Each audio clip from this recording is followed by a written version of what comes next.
Sometimes they don't know about.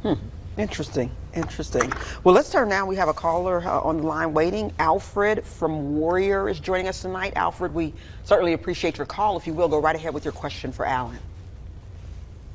Okay, do you get any breaks if you schedule for 8 hours and you're standing on your feet all day long flipping burgers? Do you get any breaks during the day? And they just gave me 3 minutes for lunch one day. Is that lawful? Well, the real question is, are they paying you for every minute of the time you're on your feet?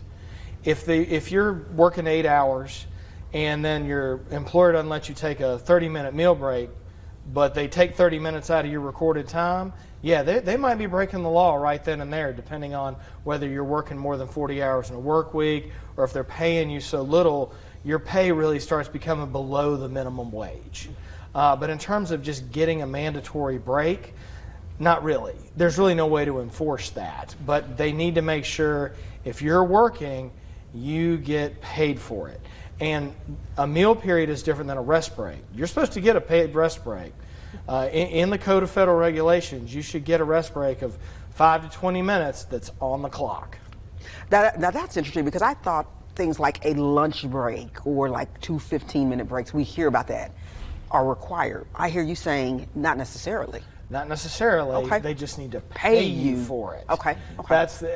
There are some, really what it boils down to is if the employer's paying you for the time, you can work. Okay. But here's the thing, you can work while you're at your desk.